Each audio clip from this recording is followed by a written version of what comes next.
As we continue to fight for our cities, the latest victim of India's terrible pothole menace is young college student Dhanushri. She was 22 years old and she was killed on the outskirts of Bengaluru. This CCTV image is just from moments before a truck ran over her while she was trying to avoid one of the millions of potholes that have become part and parcel of life in Bengaluru especially, and many other parts of the country as well. She was only 22 years old. She was on her two-wheeler, as you can see, trying to avoid a pothole like so many motorists are trying to do every single day in Bengaluru and its outskirts, and she was crushed to death by a lorry. She died right there on the spot. She was a college student. She had big dreams of becoming an IAS officer, and now 22-year-old Dhanushri is no more. Joining me now to talk about this is Daina Emmanuel. She's a citizen of Bengaluru and a senior director at a big IT company in the city. Daina, welcome. What a terrible, terrible tragedy, but one of so many. Dhanushri becomes just another statistic of the pothole menace that seems to be a talking point in Bengaluru, but nothing else really happens. Yes, and interestingly, this is not the first case. Even last week, I think we had a case where a school bus was almost overturned. Yeah. So when we see the number of iterations, we have, and we don't get any response to that. You see, roads across any corners of Bangalore, they are filled with potholes. And the depth of the pothole is what is really scary. These are something where two-wheelers are bound to lose their balance. Two-wheelers and even the three-wheeler trucks, which we have, small ones, even they're bound to lose their balance. So it has been high time that we need some action here.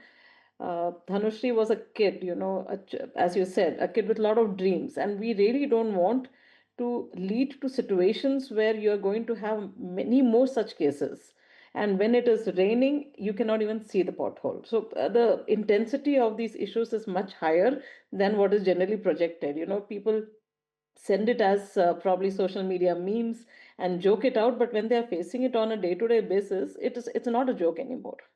It's also quite horrifying that there are, on average, Daina, about 40 pothole deaths in a year in Bengaluru, which is a scary number by itself. But like you rightly pointed out, we are not even talking about the people who are injured. There must be so many people who suffer crippling, paralyzing injuries due to potholes and accidents that are faced as a result of potholes. Recently, we rode with the Deputy Chief Minister on a road to the Vidhan Sauda, which had so many potholes. We went back on it. As a result of NDTV's coverage, those potholes were actually fixed. And then 3 days later, there was rain in your city and those potholes actually came back. It's actually become a bit of a satirical situation. Nobody seems to have the stomach, the heart, or the commitment to fix this pothole menace. That's the scary part.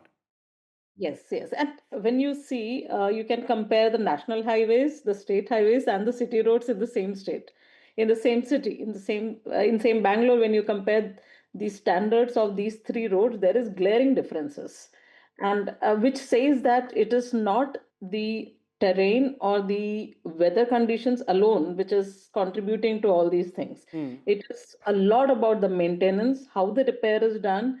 Uh, that is, and I would say that is the major factor which is contributing to the state of the potholes. As you say, the potholes get fixed, and in a week, its state is back to the original. Yeah. So, what are you trying to control? It is just a farce. Final question. You work for an IT company. We've seen in the news recently, ma'am, certain IT companies have been fed up by infrastructural woes and talked about moving out of their outer ring road location. Some even want to perhaps move out of Bengaluru. How big a problem is it in terms of, companies wanting to just get work done, the harm being done to productivity, employees getting to work on time, that kind of thing? See, when you're talking about 2 hours on the road one way, and that too not for a large distance, it could be from 10 to 12 kilometers, which what takes so much time. It is loss of productive time for a huge population. Yeah. City infrastructure for mass transportation is not great. There is no N-mile connectivity that people can actually switch to that, especially during rains. It is certainly not possible. And what happens is with each pothole, your flow rate is decreasing by at least 20%. Every pothole which when each kind of the vehicles are passing through those potholes, your rate at which the vehicles should actually move is decreasing by 20-30%. Yeah, Again, considering the depth of Bangalore potholes, it is much higher. So that is how you maneuver. Half the road generally becomes unusable correct. due to these potholes. So the kind of issues which come, and when you say 4 hours, if you take to and fro, 4 hours of non-productive time, I think people do reach their heights of, I would say, patience there. I Always. just wonder what the limit is that people will reach before something actually happens. What is that tipping point in Bengaluru is what one will have to really wonder. Is it going to be that people in power themselves face tragedies? Is it they themselves face the hardships of trying to get to work? What is it, that tipping point that we can't seem to get to, even with so many deaths? And young Dhanushri is only the latest, 20 years old. I end by offering my deepest condolences to her family and her friends. Thank you very much, Diana, for joining me on that.